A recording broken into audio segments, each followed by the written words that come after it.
Hot Rod et Cup ont été capturés et vont être jugés par les Quintessons. Ils ont été jugés innocents. Vous savez ce que ça veut dire? C'est la fin. Attention! Les renforts arrivent avec Slag qui est un peu désolé mais pas vraiment d'avoir écrasé un Quintesson. Les Dinobots sont dirigés par Grimlock. Grimlock, le chef des Dinobots. Le dino le plus imposant de toute l'équipe. Aidés par Willy rencontré sur le chemin, ils vont s'occuper radicalement des Sharkticon et Quintesson. Bienvenue dans cette nouvelle revue de Studio Series, Grimlock et Willy. Première figurine leader class de l'année dans la gamme Studio Series. Bienvenue sur TF Toybox, la chaîne qui passe en revue les nouveautés, qui vous informe des nouvelles sur différents réseaux sociaux YouTube, Instagram, Facebook et Twitter. Les liens s'afficheront en bas de l'écran. Si vous aimez cette vidéo, n'oubliez pas de laisser un petit like positif avant de partir pour soutenir cette vidéo. Un vrai petit monstre et un grand leader class, on va passer en revue dès maintenant la figurine, en commençant par décortiquer le packaging, on va évoquer Willy, on va examiner le robot, le mode dinosaure, on fera quelques comparatifs, on va également regarder Willy, on fera un bref historique du personnage, mais tout de suite on passe au packaging. Packaging Studio Series Leader Class Grimlock habituel des Packaging Studio Series, une boîte carrée au fond noir avec les logos habituels Transformers Génération. On retrouve le nom de notre figurine Grimlock et Autobot Willy. On a donc bien deux figurines dans cet emballage. Le logo Transformers The Movie 1986, dont c'est les 35 ans cette année. Un artwork superbe de Grimlock et Willy qui chargent au combat. Un artwork, un dessin dessiné, pour le coup, ce n'est pas une image de synthèse comme les films. Et la numérotation 8606, la 6e figurine de la première vague et première de la taille Leader Class. Premier côté, le dessin en mode portrait de Grimlock et de Autobot Willy avec la mention Leader Class et encore une fois la numérotation 8606 Studio Series. De l'autre côté, l'artwork au complet avec le logo Transformers Autobot Atlantique et le numéro 86 au-dessus de l'artwork. Grimlock et les Dinobots font irruption dans la salle d'audience des Quintessons, c'est le fond, le background qu'on aura dans cette boîte. On retrouve notre mode robot et notre mode dino avec 24 étapes de conversion. Et effectivement, le décor, la taille de la figurine est inspiré du grand écran du film dessin animé de 86. Notre logo Transformers Movie est encore sur le dessus. Et il y a un trou sur le dessus comme toutes les figurines, ça laisse passer un peu de lumière. Je ne sais pas si c'est intéressant pour vous, mais ça peut être fun.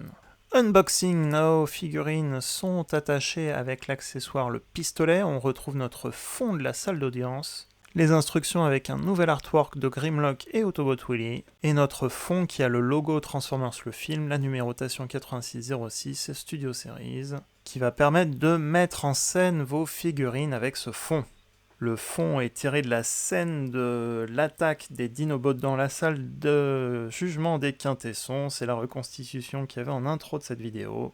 On en reparlera dans l'historique. Pour ceux qui ont eu le Quintesson pack avec l'ensemble Quintesson de la Ascon de l'année dernière, on voit que c'est le même motif en gros des murs, mais la couleur est différente légèrement. Grimlock est le chef des Dinobots, une équipe d'Autobots qui est apparue dans le dessin animé dès la première saison, même si les jouets sont arrivés dans la deuxième année en 1984 et 85.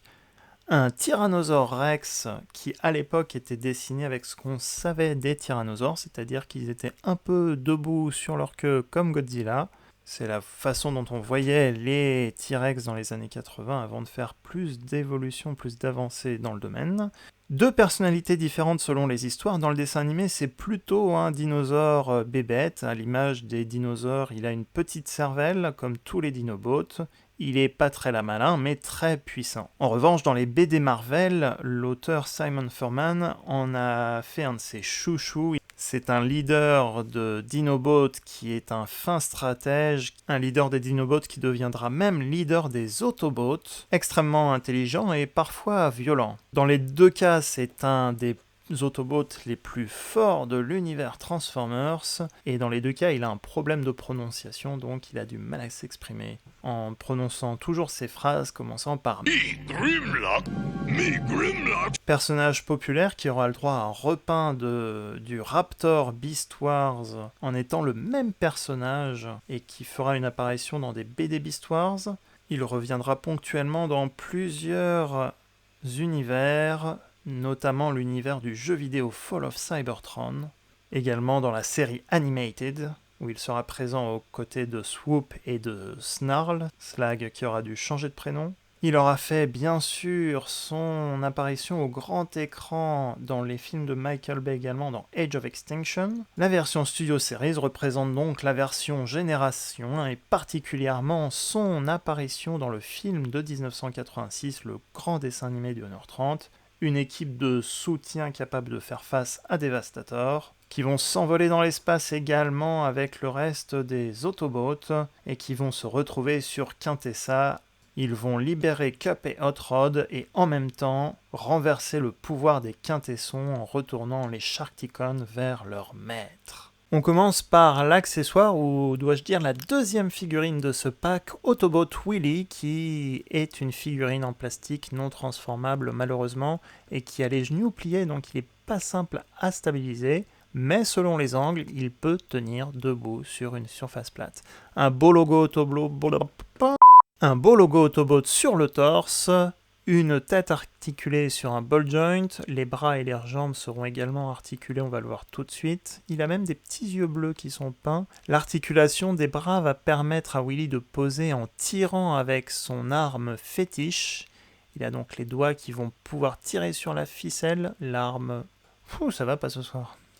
Le bras est articulé et peut même se plier sur le côté pour qu'il puisse faire feu avec son arme, sa petite arbalète.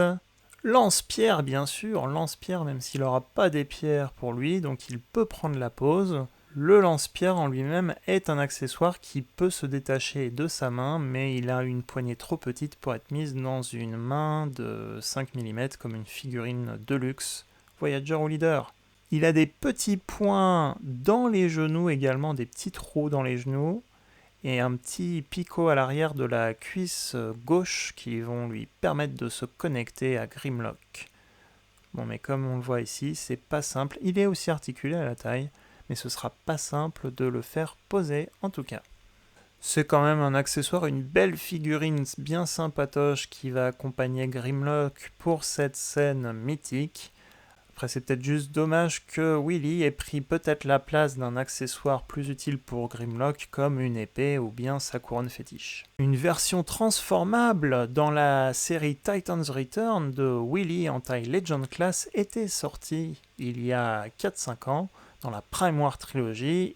Comparaison donc entre Willy et Willy de la gamme Legends plus précisément. Legends a été un repeint de Titans Return avec des couleurs plus fidèles au dessin animé.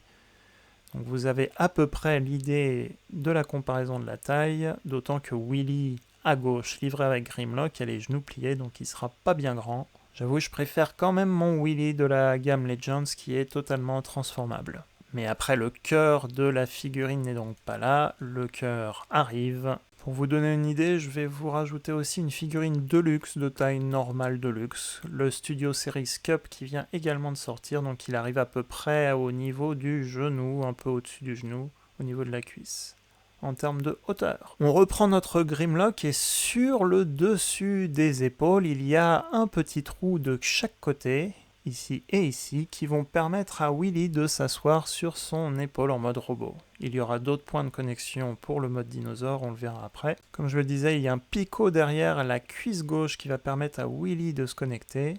Et vous pouvez donc connecter dans un premier temps la figurine sur Grimlock et ensuite en bougeant la taille, l'orienter correctement pour qu'il puisse reproduire les différentes scènes de film et des scènes d'action.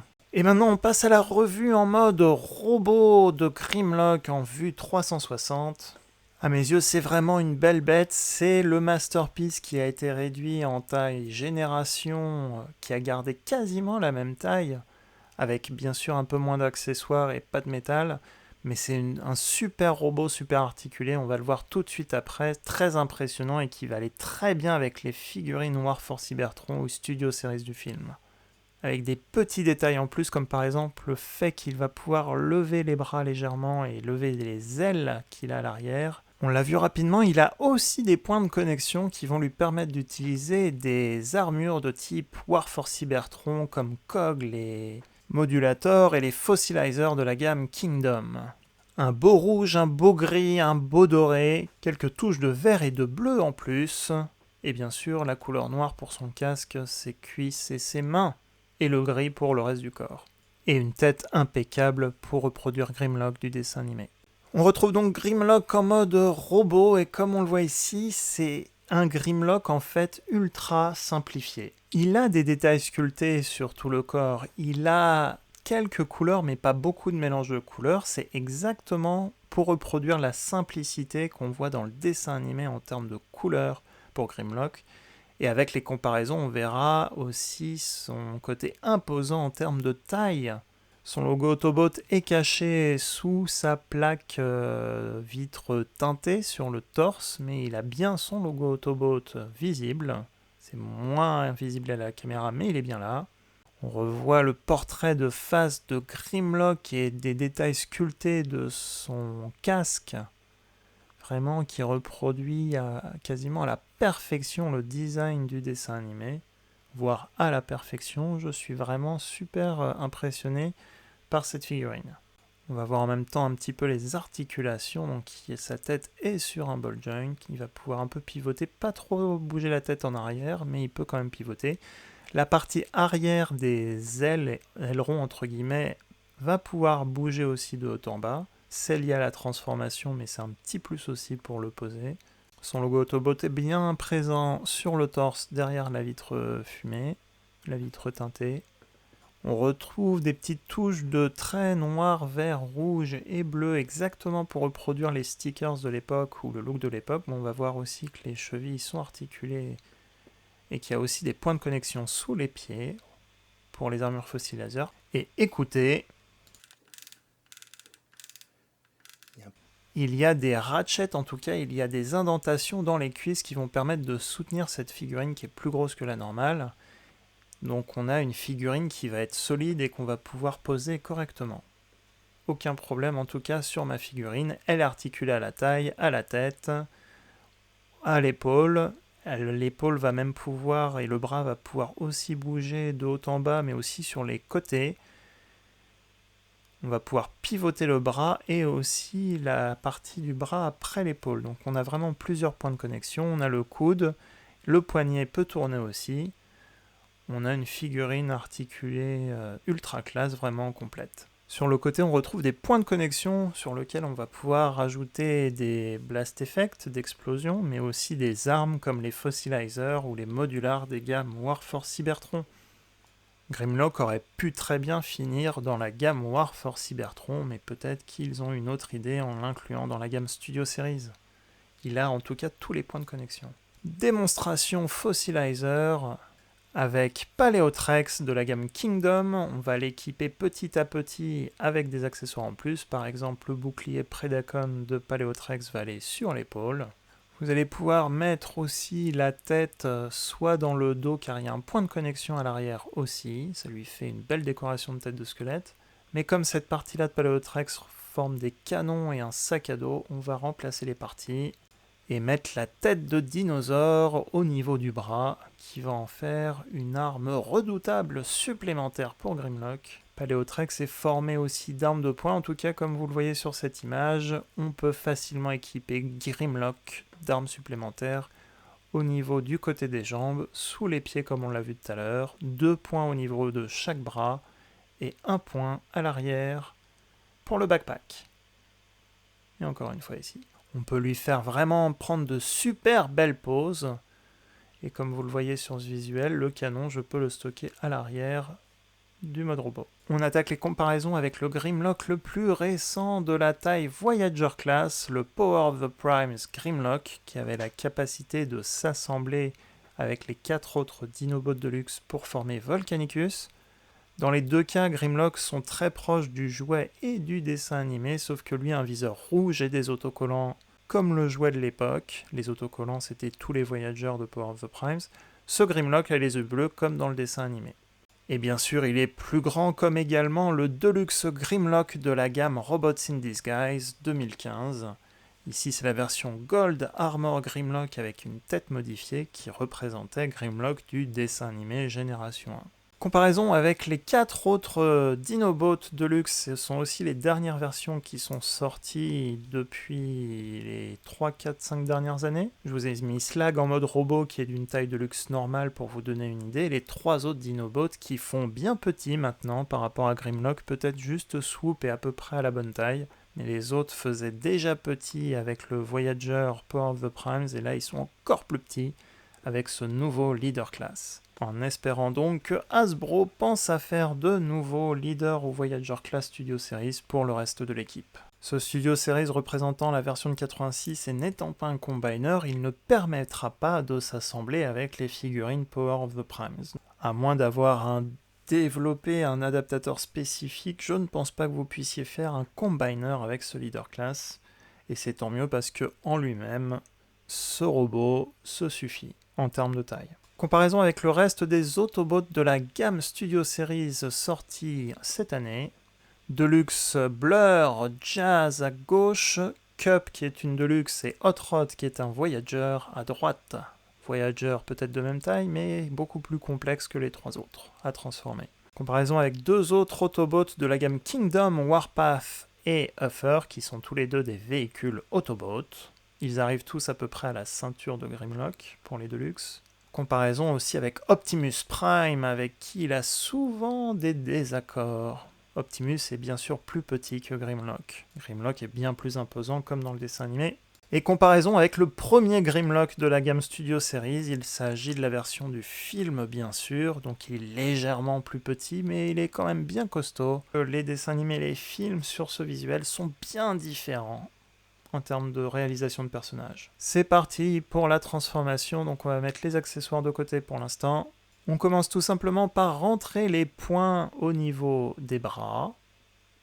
On lève la tête du dinosaure du dos, on baisse les talons de Dinobot, on les plie vraiment à fond contre l'avant des pieds. On ouvre les panneaux à l'arrière de la jambe, ce qui va former un début de la queue du dinosaure. On détache au niveau du genou les parties des jambes. On pivote pour retourner, pour faire pivoter et mettre ces parties des jambes sur le dessus du dos du dinosaure. On peut déjà assembler les jambes ensemble. Alors il y a 2 petits traits ici et il y a des trous entre les jambes, ce qui va permettre de solidement attacher les parties grises sur les parties noires des jambes. On soulève les parties blanches qui vont former le bout de la queue du dinosaure, comme ceci. Et on referme les panneaux pour former la queue du dinosaure. Comme le jouet original, on va faire basculer le torse, la partie dorée, vers le bas du dinosaure. Avec le petit picot qui est là, on va pouvoir l'emboîter pour former le corps du dinosaure. Donc comme on voit ici, on a presque fini. On baisse la tête. On prend les ailes entre guillemets de Grimlock et on va les soulever. Donc c'est pour ça qu'on peut les soulever en mode robot, c'est aussi pour aider à la transformation. On les rabat et on les rebaisse. Et puis on referme ensuite les 2 panneaux. Il y a 2 points d'attache, 2 points de connexion. Nos bras, on voit, sont déjà articulés, les bras du dinosaure. On a notre logo Autobot sur l'avant. On baisse le cou du dinosaure. On peut ouvrir la gueule du dinosaure. Il y a 2 petits trous à l'arrière. Il y a 2 petits picots sur l'arme. Donc on va pouvoir stocker l'arme tout simplement sur l'arrière du dinosaure. C'est pas très joli, mais au moins ça remplit sa fonction. Avant de continuer, si vous découvrez la chaîne et que ça vous plaît, n'hésitez pas à souscrire à la chaîne en vous abonnant et en activant la petite cloche pour recevoir automatiquement les futures vidéos dans votre fil d'actualité.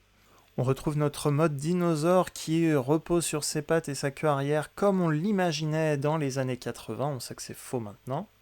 Et je vous rajoute Willy qu'on va pouvoir accrocher sur le côté. Il y a des petits picots qu'on verra après au niveau du cou de Grimlock, qu'on va pouvoir mettre au niveau du genou de Willy. Et sinon on peut poser Willy sur le dos de Grimlock. Mais voilà ce que ça donne quand les deux sont ensemble. Et si Grimlock avait été conçu dans les années 90-2000, voilà quelle posture aurait eu Grimlock. Le Tyrannosaurus Rex ne se reposait pas sur sa queue comme dans le dessin animé ou le jouet. Donc on a quand même l'option de le faire à peu près bien avec cette figurine. J'avoue, il est quand même vachement bien fidèle au dessin animé. C'est une super bonne représentation et c'est le but des Studio Series. Il intègre même des fonctions Warforce Cybertron sans faire partie de la gamme. C'est juste Willy du coup qui aurait pu être mieux en étant un vrai Transformer ou laisser sa place à un autre accessoire comme son épée ou la couronne. Mais en gros, la figurine est nickel. Alors vous pouvez poser Willy si vous exposez votre figurine comme ceci, sans le connecter nulle part, mais dès que vous allez le bouger, il risque quand même de tomber un petit peu, ce qui n'est pas le cas ici. On revoit à nouveau les deux points de connexion dans les genoux de Willy, et effectivement sur le côté Grimlock ici, il a deux petits picots sur le niveau du cou, et on va pouvoir emboîter le genou et la figurine pour stabiliser son maintien. Comme ceci, même si le look après est à ajuster. On va voir un petit peu les articulations aussi. Il en a, mais côté jambes, il peut pivoter les jambes d'avant en arrière. Au niveau du genou, si on appelle ça un genou, il peut se plier que vers l'avant. Donc je suis pas sûr que ce soit exact, mais bon, c'est le coup du mode robot. Il peut écarter les jambes, c'est un reste du mode robot également. La queue n'est pas articulée, c'est pour le maintien. Les bras ont une articulation au coude et à l'épaule, les bras du dinosaure, et la tête peut pivoter également de gauche à droite. Bien sûr, au niveau de la gueule, la tête peut pivoter de bas en haut, et il peut ouvrir la bouche. Avec deux yeux qui sont bien peints en bleu en plus, des petits boulons qui ressortent, le logo Autobot qui est sur le torse. Alors une des critiques que certains ont envers Grimlock est la même que pour le Dinobot Warforce Cybertron, il a pas de dents de devant, tout simplement, mais sur Grimlock c'est moins choquant, peut-être parce que la bouche et les dents sont grises, donc ça se confond bien, même de profil aussi, on voit pas trop ce petit défaut, c'est même pas trop visible, mais la version Power of the Primes avait bien des dents de devant. Haute intégration discrète non mentionnée dans les instructions, on peut connecter un Blast Effect dans sa gueule, ce qui va permettre de reproduire l'effet cracheur de feu qu'il a parfois dans le dessin animé. Et j'aimerais pas être un quintesson à ce moment-là. Comparaison avec le premier Deluxe Grimlock de la gamme classique en 2007, je crois. C'est donc un dinosaure qui ressemblait limite à un Vélociraptor en termes de design sur le côté, à mon goût. Comparaison avec le Grimlock Power of the Primes, le Voyager Class. Donc il est de taille Voyager, il ressemblait aussi beaucoup au jouet de 1984, mais il était un peu difforme en mode dinosaure, d'autant que celui de droite devait s'assembler pour former un combiner, donc on voit ces portes de connexion sur le côté, c'est pas super joli. Je vous mets également les deux Dinobots Deluxe Slag et Sludge pour vous montrer que le nouveau Grimlock ressemble plus à Godzilla qu'à un dinosaure de taille proportionnelle au Power of the Primes. Donc les trois autres font vraiment très petit à côté. Et même s'il apparaît pas dans le film, je vous mets également Snarl sur la gauche, le cinquième des Dinobots. Les Deluxe Blur et Jazz de la gamme Studio Series, et les Voyager Class Dinobot et Cyclonus de la gamme Warforce Cybertron Kingdom, qui sont des Voyagers entre taille normale et plutôt grands Voyagers. Au cas où vous voulez les confronter, comparaison avec Paléotrex, qui essaye de reproduire la même posture que Grimlock le Dinobot. On n'est pas du tout au même niveau de design en termes de look. Et le dernier, comparaison avec Masterpiece Grimlock, le Masterpiece de Takara MP8 ou MP9, je crois. N'hésitez pas à me rectifier en commentaire. C'était un des premiers Masterpiece. Il avait même la capacité de changer de couleur des yeux, celui-là. Et ce nouveau Studio Series prend beaucoup en source d'inspiration et même d'engineering, je pense, de l'original. Ils sont vraiment très très proches, on a atteint encore un niveau où la figurine Génération est presque au niveau, en termes de look, d'un Studio Series. Bien sûr, le MP sera un poil plus grand. Et vous, auriez-vous remplacé Willy par un autre accessoire? N'hésitez pas à me le mettre en commentaire en description de cette vidéo. La revue est terminée, j'espère qu'elle vous a plu. Cette figurine sort donc en France en ce moment dans les grands magasins. Elle a commencé à faire son apparition sur des magasins en ligne. Je vous mets le lien en description de cette vidéo, n'hésitez pas à l'utiliser si vous faites des achats groupés. Ça permet en même temps de soutenir un petit peu la chaîne. N'hésitez pas à me dire aussi en commentaire quelle figurine vous voudriez voir ensuite sur cette chaîne. Pour conclure, c'est une figurine vraiment impressionnante, un très beau leader class et la taille réelle d'un leader class, mieux que ce qu'on a pu voir ponctuellement dans la gamme Warforce Cybertron. Et ce premier Dinobot montre peut-être le retour des 4 autres Dinobots par la suite dans la collection. Cette vidéo vous a plu, n'oubliez pas de laisser un petit pouce positif avant de partir en bas de cette vidéo. Vous pouvez également suivre les différents réseaux sociaux, Facebook, Instagram et Twitter pour d'autres news et d'autres contenus exclusifs comme des photos ou les news des dernières sorties ou découvertes de la semaine. Enfin, si ce n'est pas fait, n'oubliez pas de souscrire à la chaîne et d'activer la petite cloche pour recevoir automatiquement les futures revues Studio Series. Sur ce, à très bientôt pour une prochaine... Même ça, je le rate. Oh là là. Sur ce, à très bientôt pour une prochaine vidéo.